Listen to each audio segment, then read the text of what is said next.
welcome to another episode of the Blood and Pigment Podcast. My name is Garrett Swader, and I'm here with Dan. Hello. And Fernando. Hello, everybody. This episode, we are getting to crunch time for Adepticon, so we wanted to squeeze one out right before we all got busy with that. So this one might be a little bit short, but I think we've got a good topic lined up. And we're going to be talking about ships that you can buy that we think are the best to move on from your plastic sloops. Resin ships specifically. Yes. So I know we're everybody, the hot topic right now is Adepticon and everything that's going on there. I don't have current numbers, and I'm sure there are probably spots available. So go out there and get those spots filled if you want to have some registration fun with closed on February 28th, actually. February 28th registration closed, so it's too late. Can't do it anymore. Have to wait till next year. But we're going to have fun, and it will be a fantastic time. We can talk about what we've done around the hobby world lately, and I'll start with you, Dan, if you want to go into what you've been up to lately in the world of miniatures games and things like that. Yep, I'm currently painting up a storm because I got my Port Royal pledge, so I painted up some terrain, which I never paint terrain, so that's been fun.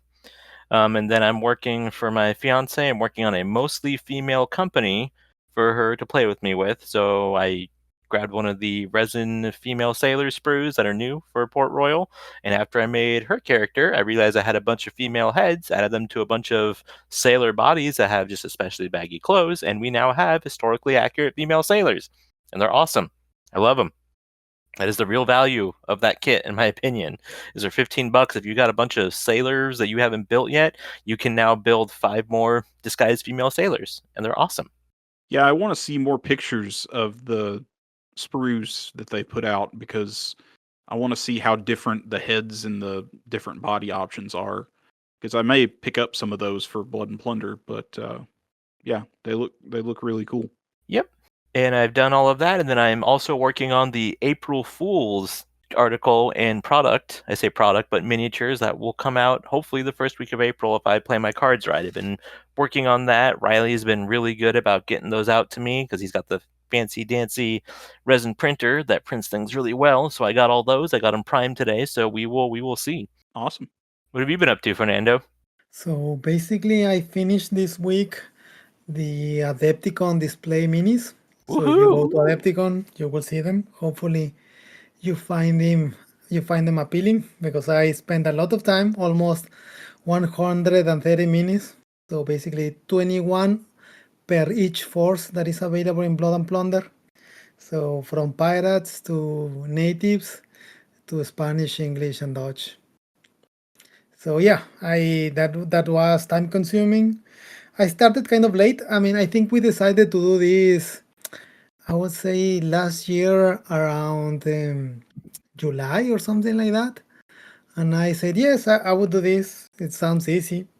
Then I started painting kind of in late August, and it got late quite pretty quick, and I had not finished. Then starting this year, I was not at my home, so could not paint. I returned on late January, and the only thing that I did with my spare time was not playing, was not doing anything, was just painting the minis.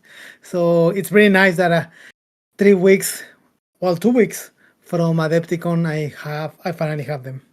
That basically has been my hobby. Yeah. I have not done anything else.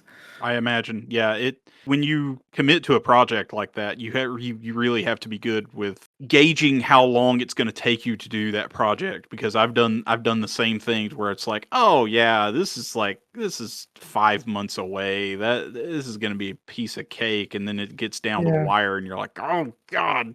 Yeah, it's crazy. It's coming up. It's coming up fast." So now I need to think in terms of what minis I will bring to Adepticon for the tournament. And I don't know if I have enough minis of the things that I want to. So hopefully I do, because I don't think I have enough time to to do anything else. No, not I want to. Honestly, I think I mean, I like the miniatures. I like parallel games. I like Blood and Plunder, but I've painted quite a lot. You might want to paint something else. Yeah, yeah. Give me something like a Space Marine. Sorry. Yeah. My virgin years. He said Space Marine. Yeah. I don't think anybody's gonna get onto you if you need to borrow a few minis from the display forces for the tournaments.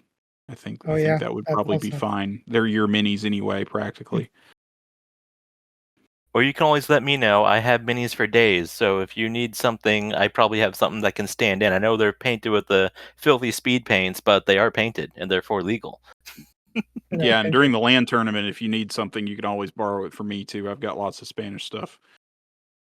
Thank you. Thank you. Yeah, we got you. We appreciate you taking on that project because that was a big project. And the minis look amazing. If anybody, They do. if people who walk by don't compliment them, immediate keel hauling. I mean, between your minis and Jason's boards, that should look amazing. Yeah, Jason's boards look really, really good. Like, I would play on that board like all day. I mean, Port Royal, I think maybe they are legal for Port Royal. I don't know. Probably. Because he wound up doing a 2x2 for all of them, didn't he? I don't know if it's 2x2, Or was but it like a 1.5 by 1.5 or something? If you combine them all together, maybe have a Voltron Port Royal. Yeah, where it's snowing on this quarter, but it's the Caribbean over here on this corner. Yep, just as Mike Tunez intended. Yeah. I have been doing reenacting stuff lately. I just got back from my big 17th century reenacting event of the year, Cyril's Raid in St. Augustine. That was very, very fun. I enjoy it every time I go. I've also been working on my painting goal for the year. I've been painting freebooters. Hopefully, I'll get those done by the end of the month. I think I should probably get them done by the end of this coming week and then start on something else. But I'm keeping up with the pace that I should be to get 100 minis done by the end of the year. So, getting that done. Nice. So, does anybody have any reports of glory or shame?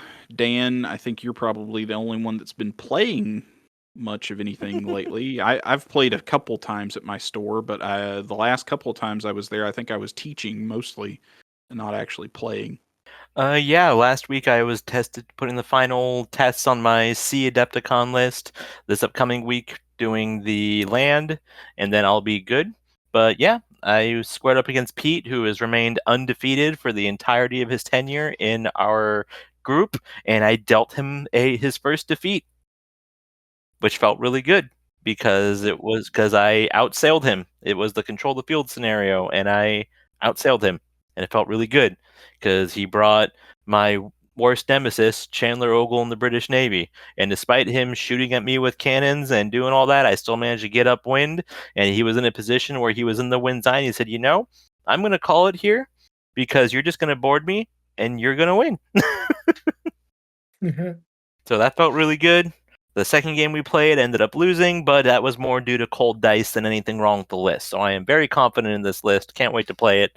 So that gave me kind of what I needed to know because I had to downgrade my ship from a 6 rate to something else because trying to get a 6 rate nicely in a box on a train all the way from Texas to Milwaukee was going to be an ordeal, and the rigging probably would not have made it. Anytime I take my 6th rate anywhere, I always have to repair the rigging when I get back home. So it's the nature of the beast. Yep. I do have a little bit of stories to tell from the reenactment. And this year was the first year that they let me do musketry, which is very nice of them. We usually have a rule that you have to do pike for the first 2 years. But this year, I think because I was thinking about buying a musket from one of the guys, they were just like, yeah, just do muskets. I was like, okay, cool. So there was a little bit of a safety issue with the musket that I was going to buy, which really led into the fact that I didn't buy it because it was something that I don't really feel like I had the know-how or the tools to fix. Mm-hmm. And so luckily somebody had a musket spare just in their truck, and so he let me use that for the event.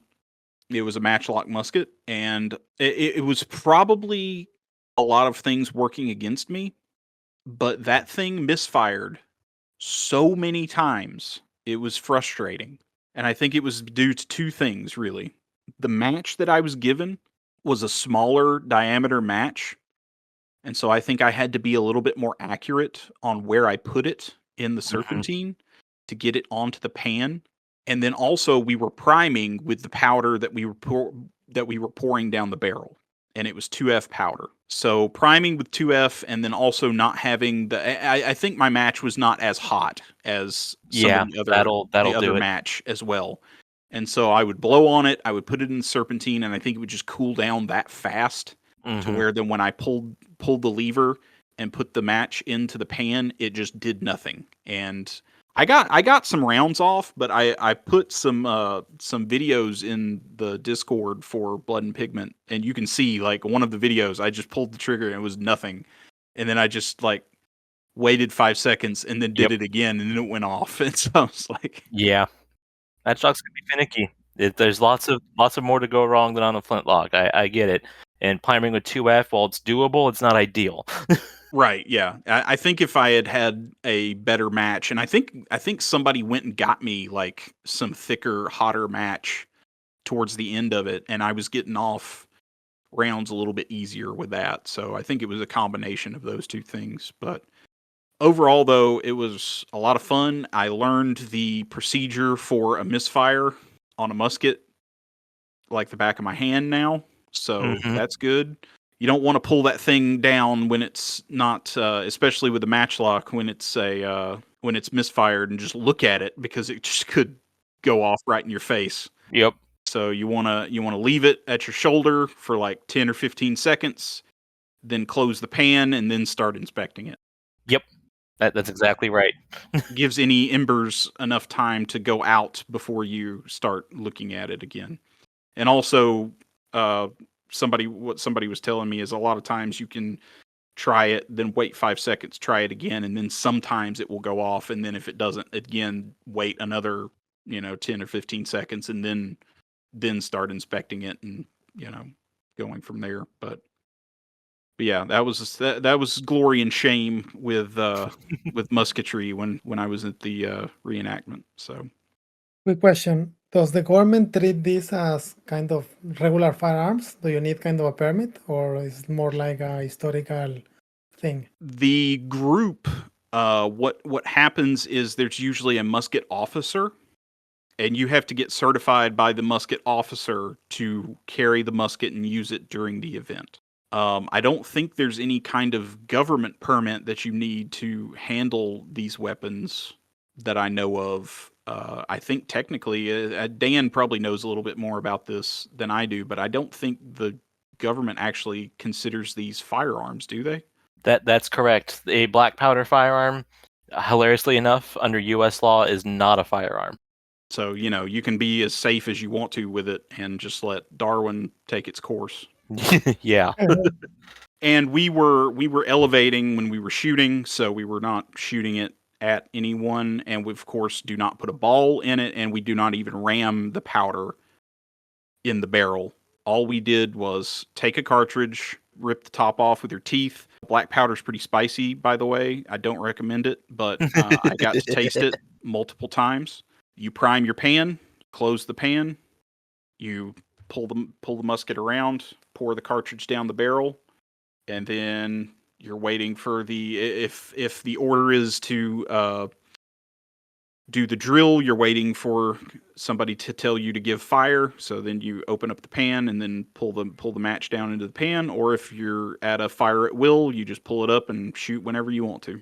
It being my first time, I was loading pretty slowly, and also trying to be very respectful of the explosives that were near my face. So I didn't want to do anything quickly.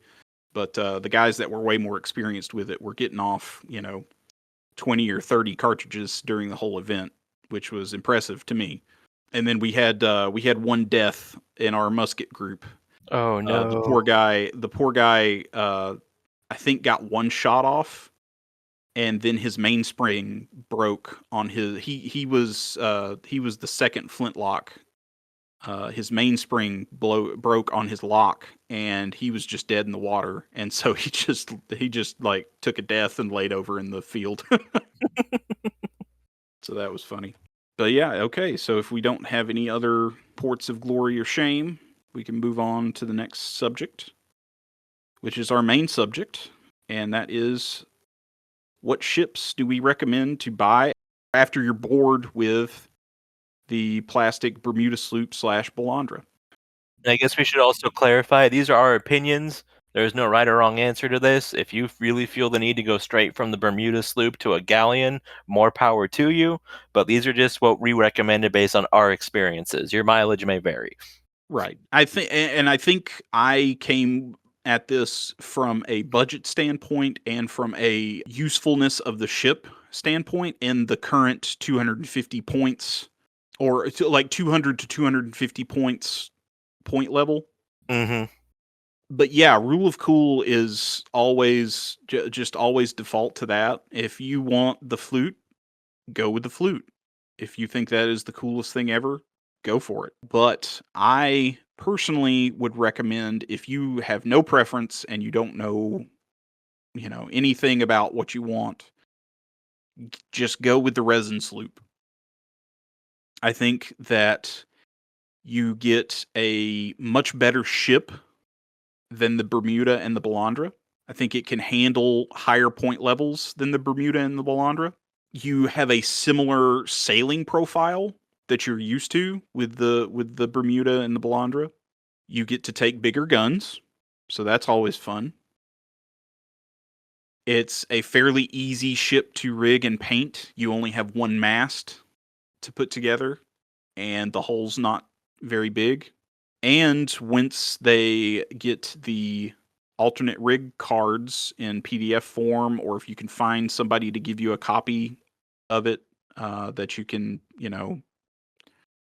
print out or something, the Heavy Bark is a very cool ship that you can also run with a resin sloop. And I don't really, nobody cares. Like, if you've got sloop rigging on there, nobody's going to care that you run it as a Heavy Bark, or if they do, they're being a butt. So, to put it nicely. Mm-hmm. But do you guys have any other comments about the resin sloop? I think it's a really good ship. I think that before the plastic sloop, that was kind of like where you need to start because that is the easiest to kind of get into. It does also allow you to do the privateer sloop, which is again more similar to the Balandra as well, as far as both durability and sailing profile goes.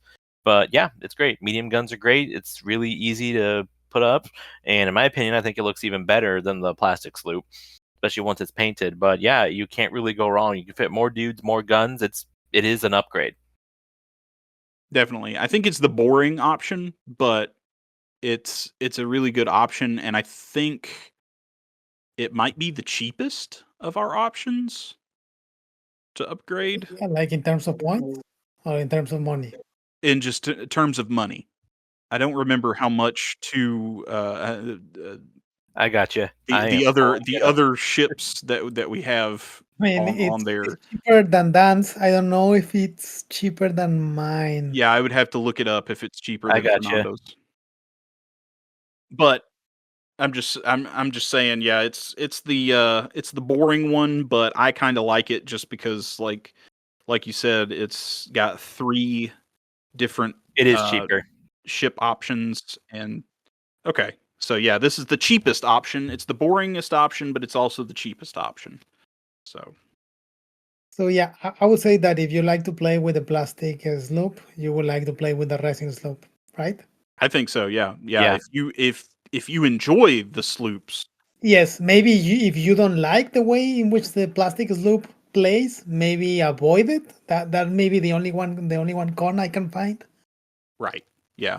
Yeah, I would say that too. If for some reason you're like, these plastic sloops stink, I want something In else, game, then yes. then you can branch out and avoid anything that says sloop on there. But if you like the sloops, the resin sloop is the real sloop. Yeah, plastic sloops are. Plastic sloops are good, are not real sloops. They're a little middling right now as far as the points that we're at. I honestly want to see if people are going to start bringing 2 of them in lists at the 250 point mark. I think that's interesting because there were people that were trying to push to 2 ships at 200 points, and I think you really can now at 250. But we'll see. But if we don't have anything else to say about the resin sloop, we can move on to Dan and his pick for the ship that you might want to branch off into after the Bermuda sloop and the Balandra. So, if you really like the Bermuda Sloop and the Balandra, and you think, I just want to go a little bigger, I recommend the light frigate. I kind of came in right after No Peace, and when I was looking at all the ships, I went, what? A resin sloop? A brigantine? What is with this 1 and 2 mast nonsense? I want 3 masts and I want a big ship. So I started playing with the light frigate, and I don't regret it at all. It was the first quote unquote big boy ship before, the Flut came out, in my opinion. It's a dedicated warship for the most part. It's got different sailing patterns, and it will teach you how to use your advanced maneuvers because unlike the sloop, which just has, usually no windward, so you can willy-nilly windward all you want, you can't really do that in the light frigate because you have a windward value, and it doesn't go as fast if you're not directly into the wind. It's really good for versatile tactics, so if you like cannons, it can load up all the cannons that you would like. If you like to board, it is fast enough to continue to be a boarding ship. Or if you want to use muskets, it provides hard cover and is maneuverable. It's great all around. I would argue that even at this point, it's one of the better ships in the game meta-wise, quote unquote. I think especially at 250, the light frigate's going to come into a meta spotlight tournaments, I think. I think you're gonna either see people shift to more ships of the cheaper variety or the larger ships like the light frigate. And like the resin sloop, you also get a twofer because you can also downgrade it to a merchant frigate for the same hull. No rigging change required if you want to be that guy. It's a little less durable, but still maintains all the other aspects. Right. Which I don't know. I'm planning on bringing a light frigate to Adepticon, and I'm probably just going to spend the extra points on the normal light frigate just for that extra durability. Yeah. Because I just feel like cannons are going to be out in force. I agree. So, but even the merchant frigate is not a slouch on durability. It's not as I think it's more durable than or it's equally durable to like the heavy bark or something. But yeah, and the brigantine. I think it's if you're going 200 points, I think the merchant frigate is more your style. Yeah, absolutely. And it's just beautiful. It's a pretty ship. After you get it painted and everything, I converted mine into a Polacra, which is like a Mediterranean style frigate, where it's got a giant lateen sail in the front. It's great. I'm bringing that to Adepticon, and I am so happy. It's great. I love it. It's consistently been a easy ship to bring out at most of the point values that I play at, and I think it also looks pretty. And so if you're not playing with it, it looks good for display. But you really should be playing with it. Do you have a light frigate, Fernando? No, I don't. Actually, that's the one of the few ships that I do not own. Well, I do not own either the light frigate, neither the corvette, nor the bark. Okay. I can understand those other two, but the light frigate I figured you might have already gotten. I haven't bought a ship since the Tartana, since the which is the last one? The Barco? The Barco. Yeah, sorry. I that's the last ship that I bought almost a year ago, and before that, I had not buy any ship for a long time. So I bought quite a lot in a very short time, and then I stuck with my option, which we will discuss in just a moment. So yes, I have not played with the life frigate. It's something that I would like to play, but given that I have my strong option, I neither had the opportunity. But maybe with 250 points, as you have been saying, maybe that's the most obvious choice. Yeah, I think you'll see the 3-deckers come out a little bit more at 250, but we'll see. I don't know. It's weird. This game is very odd with its meta sometimes because people, which is good, like Yes, because people just do crazy stuff and bring whatever they want to most of the time. So it's fun. So the life frigate, if I remember correctly, when people were discussing about cannons not being very effective, light frigate is kind of the real first cannon ship that you had options with. Like, I mean, I would say like the sloop and the brigantine can have them, and you can have a cannon tactic, a strategy with that. But the light frigate actually, I would say it's built for that, but that's where the you can actually maximize the potential of cannons. I think so. I think the brigantine does a decent job at it, but I think the light frigate's a little bit better. Yeah, I think the light frigate and the flout, they both are kind of really tailor-made for that in different aspects. Yeah. I think the light frigate has a better sailing profile, but the flout, I think, has a better cannon arrangement, in my opinion. Yeah, because most of the time when I do a light frigate list, I just ignore the front deck. Sometimes I just don't even put dudes up there. I'm just like, just don't even. I treat it like a 2-deck ship with nobody on the front because I'm not running that single gun anyway. So So when I played with the Floyd, just to compare it, I played not with cannons. I played mostly with rifles or muskets because it's tall, so it's a little bit difficult to board, and also you can maneuver them quite easily because you can leave one deck empty. mhm. But I have never used it with chips, but mostly because at 200 points is still it's quite limiting.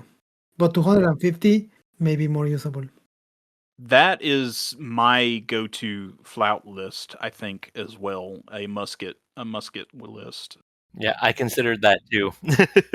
I've not tried the cannons on the flout just because I don't have mine painted yet. It's primed. It's sitting here. I'm looking at it right now. But the lists I've made for it have mostly been musket lists. And with the nerf to swivels recently, I think just through the swivel nerf, I think muskets got a real buff in C lists just because they are now the only truly 360-degree shot provider in the game now. Yeah. But I think it is a fantastic platform for that, as well as the galleon for muskets. So with those more the flout and the galleon being a little bit more expensive, I think you get the benefit of just throwing muskets on there being a little bit cheaper, I think, and still getting more guys per shot, you know. But yeah, another thing that I was going to mention for the light frigate is, and for the flout as well, I guess you could put both of them in there because I think they're pretty comparable as far as like when you buy them monetarily wise price. I think they're pretty comparable. The gun layout, once you get to the 3-deck ships, that is, if you want to play around with heavy guns, certain lists such as Pargo in the Spanish, you can start playing with heavy guns on these larger 3-deck ships. So if you want to do that, that's your opportunity to do that. You have to go to a specific list, but they're one of the few ships that can load those in a smaller point game. The big problem with the heavy gun list though is if you play a Pargo list and you throw 3 heavy guns on that mid deck, you're now at a gun crew capacity of a minimum of 12, I think, and that is the maximum for the unit size at 250 points. So most of the time you want to spread them out a little bit to where they're not taxing your minimum gun crew allotment as much. But that's where you want to go if you want to do heavier guns, or like we were saying, taller ships for some musket tactics. Okay, moving on. Fernando's got something completely different. So yeah, first of all, let me say that although I own a plastic sloop, I actually haven't even built it. So that's one thing. I actually won it at Adepticon last year, but I have not built it. So that's the one thing. And as I said previously, once I discover these two options that I will present you, I really have not changed my strategy in sea battles for a lot of reasons, and you will see in just a moment why. But the one con of my list is that I would say that both the resin sloop and the light frigate are quite versatile. in sense of you can follow any strategy that you want. My two choices, and I said two because I would like to present you with the idea that you can play with two piraguas. So it's kind of the largest boat instead of playing with one ship. And the boats are really different to a ship. One of the big advantages of boats is that they are super easy to sail. So in that regard, you don't need to worry about strange movements or about the wind, whatever for you. And actually that helps me because I like to simplify my gaming process, what I need to do. And so when I don't need to remember the process of how ships navigate, it makes things super easy. Now, but the problem with this is, of course, that these are boats. Still, I would say that these are the only usable boats because the canoas and the other longboats are really maybe they work on Amphibious. amphibious games, yeah, sorry, but not really in sea games unless they are very small point games, because when you're talking about 200, 250, those are quite risky and they do not hold a lot of people, and yeah, they have a lot of disadvantages, but the piragua is quite good. They can hold two units. They're one deck, but they can hold two units, and they can hold a lot of minis. And again, they are boats, so you don't need to worry about wind. You are rowing, and they enjoy the advantage of boats, which is that they are difficult to hit. It's kind of risky still, because if you get hit by a cannon, still you're gonna get destroyed. But because you're a boat, it's very difficult for cannons to actually hit you. Again, this may change with the 150 points list when you start to have heavy guns lists, because now they will start firing you quite a lot. So the riskiness will increase. But nonetheless, I would say that if you like boarding, and I guess this is the point, you need to board, or the other thing that I usually did was swivel guns, which now are nerfed. But with swivels and boarding, I think the piraguas were the best because they were relatively cheap in terms of points, not in terms of money. Because as we just talk about it, in terms of money, two piraguas are actually a little bit more expensive than a resin sloop. But in terms of points and in terms of easy of usages, I would say the two piraguas are good. And I would say that I'll play this as Spanish, but I think the pirates can also benefit of any boarding list, really. Any commander from any faction that has some boarding benefits from the piraguas. And the strategy is very straightforward. You get close, you shoot, and then you board. And again, in 200-point games, cannons actually did not hit you because you are a boat and you are quite faster than them. You are better suited for many scenarios. And yeah, I would say that's a pro and it's con. If you like cannons, well, this is not your list, because yeah, you don't have. Well, you can have, I think, one cannon, but in the front, but that's just for historical purposes. That you may have one cannon, but not in terms of game. You don't want to use a cannon really in a piragua. It's not that good in the game. So now with the 250-point games and the swivel changes, I don't know, this may change. I still think that swivels still work quite nice because these are small things. So it's not like having swivels on a ship, which are difficult to maneuver. So on a boat, still you can do a lot of turns and quite easily. So because one of the big advantages of boats is that you can actually turn in whatever point on, like the turning tool that you Firelog has to do the wheels. You can use the boats at any point, and any fixed point you can use that to angle, unlike the ships, which of course you have the specific places where you turn. So boats are pretty useful to maneuver. So in that way, I think swivels are still pretty useful in piraguas. Yeah, but the main issue I would say maybe is the 250-point games, because I've tried maybe thinking, well, if I have two piraguas in 200-point games, what about three piraguas in 250? But I would say that's not enough. If we go to 300-point games, maybe having three piraguas would be better. But at 250, what I would do is still have two piraguas, but have better sailors. You wouldn't add just a lone canoa in there. That's a decoy or something like that. Yeah. Yeah. Just an annoyance, like if you shoot at him, you're leaving my better ships alone. Yeah, you may be able to do that. Yeah, just like having you can do that. Or what I was just thinking is bring if you wanna go into and add to your ship collection just having one Piragua, just make a Bermuda plus a Piragua list. Oh yeah, that's another option if you have like a real ship and a piragua. Muskets and cannons on your Bermuda, and then have a boarding Piragua that you can roll around and not worry about and try to board somebody after you've softened them up with your other ship. Yeah. So I guess my point is think about the piraguas. Maybe not two, but to add one to your plastic sloop maybe, and then you have maybe a viable option, and it will be cheaper. Just a single Piragua is the cheapest option, and I think they are fantastic game pieces for this game. I have two myself. I play lists with them sometimes. They're not my favorite thing to do, but I've not explored everything that I could do with them, sort of like you have. But they are super fun to play around with. They are quite different than the ships.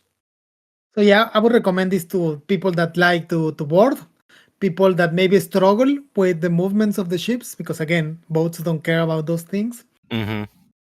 And people that maybe want to save money because in terms of money, one piragua is actually cheaper. I don't know. I also seen some people that do nice rigging on the piraguas because you can have Latins. I mean, technically speaking, it does not have Latin in the profile of the card, but they look nice with a Latin sail. Yeah. We have a blog post that Joseph did like 3 or 4 different alt rig Piraguas, and they all look fantastic. And he based them all on old woodcuts from the period. So this was the Piragua. If you want historical accuracy for your pirate ships, I think the Piragua was like the most used pirate ship ever in the Caribbean. That was what everybody was using until they could get larger ships, basically. Or sometimes they just liked them better just because you could do a lot more things with them, stay under the radar. And they're just gigantic dugout canoes. Is all they are, Yeah. really. It's just a big piece of wood. But yeah, there's 3 options for your next ship that you might want to consider. I think honorable mentions there are the Brigantine and maybe the Barco. The Brigantine, I think it is sort of the stepping stone between the sloop and the light frigate and some of the other 3-deck ships. I think it's a great ship in and of itself. But I think if you want the 2 extremes, whether you want the super maneuverable sloop or the very powerful light frigate or flout, you want to go with the 2 extremes. And then the Barco its weirdness comes from its rowing ability and those medium chaser guns on the front. So, but yeah, those are our recommendations. Any closing thoughts, guys? No. Well, maybe in terms of hobby, I like the Tartana. I like the look of the Tartana. Yep. The Tartana is probably my favorite ship just because the way it looks. But it is, I use it most of the time as just a musket platform if I play it, because the two guns on the back, I don't really feel like that's worth kitting out. But it is a super pretty ship. I love that ship. Yeah, I mean, I think the Brigantine is also very, very underrated, and it's just as fun. Yeah, it may very well be. I have just recently finished mine, so I've not really got to play around with it all that much. I need to make lists for it, and actually get it on the table, but I've never played one myself. So given that I do not own a light frigate, I actually have used the Brigantine with Amaro Pargo, and it works nice. How did you do the cannon loadouts? Was it just one heavy on each deck, or paired with a medium? I mean, I guess I played this at 200 points, not at 250. I tried to maximize the heavy guns and just, I mean, given that as I said, I almost always played with piraguas. I try to do the Pargo like only cannon list. I mean, I would say it's not optimal, but it's fun to fire cannons for someone like me that does not fire that commonly. cannons can be frustrating. I know from experience. Mm-hmm. I think you just got to keep at it, though. It's one of those things where You try to make an as efficient list as possible, and then try to keep your fortune and everything for those bad cannon rolls where it's like, man, I spent all these actions to get this gun loaded again, and then I got one hit on these 3 guns that I shot, and then I'm gonna have to spend all these actions again to get them back going. I have a love-hate relationship with those types of lists, but that's what I've been running for Adepticon, so that's what I've been playing lately, and it's been working. I've been playing Guzman and then Peralta. Guzman for the reroll ability, just for that occasion. The vast experience, I think, where you can reroll a die each turn, and then Peralta for very inspiring and tough on all of my cannon crew, which I really like that. I'm probably gonna go with Peralta for Adepticon, but we'll see. One last thing, the Galleon is the expensive one, but I would say that it may be undercosted. It definitely is undercosted. It definitely is. That's a common thing that I've been known to rattle my sabers about. I think there's a few. I think there's a few of us that definitely think the Galleon is undercosted for what you So get. I would say that it may be a good chip for 250-point games because it's so large. I mean, technically speaking, it's not so maneuverable, but it does not matter. It's so large that you will going to cover almost half the space of the map. Oh yeah. Second thing is that it's large, so boarding. I mean, if you face a boarding list, it will be difficult for them. You have many advantages. I would say that you can the Galleon is also an interesting ship. It is. It is. It definitely. And it looks pretty once it's painted up. Yeah. It's a real eye catcher. That too. It's a fantastic model. But yeah, the points on it definitely need to go up at some point, and I believe that's probably on the docket for when we do the errata for No Peace. But yeah, at 250 points, I think the people that have galleons and that can field them, if they do, they're going to have a pretty good advantage in the tournaments. I think that's really the only the cost of owning one is the only real thing that's holding that ship back. Yeah. It's like what, $300 or something like that? 400, I think. 400. Yeah, yeah. I mean, it's a pretty large ship. Yeah, it's a lot of material. There's a reason these things aren't cheap. It's not like Firelock's making a killing off these things. Yeah, as of this recording, it is $425. There you go. Wait for a sale. But yeah, we can move on to announcements now.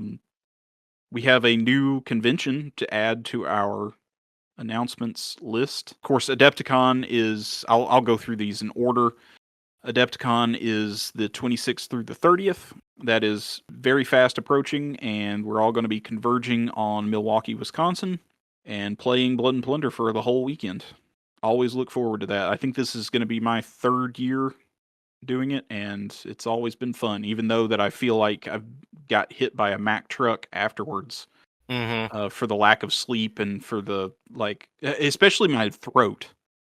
Yeah. Because you sit there and do demos all weekend, and you're talking to people and trying to enunciate and, really be clear on things. You got to talk and over it's the just entire con. Yeah, So yeah. and you're talking over everybody else, and you're trying to yell, and it's just hell on your throat. But it's always fun. Not complaining. Then we have Gen Con, and that is my convention that I'm going to be running Blood and Plunder stuff at. Right now, we've got signed up for a C tournament and a C event. It's going to be a BYOS, bring your own ship. I will have no loaners for anyone. I am just cold-hearted like that. But we will have fun if you bring your own ship. No, I'm not going to have the access to a lot of space in my car, and so I can't bring all of my stuff. I will probably bring one ship for myself to participate in the event if I do. More than likely, I'll just be running and teaching everything, so maybe for a pickup game or something, but that's all I'm going to be able to bring.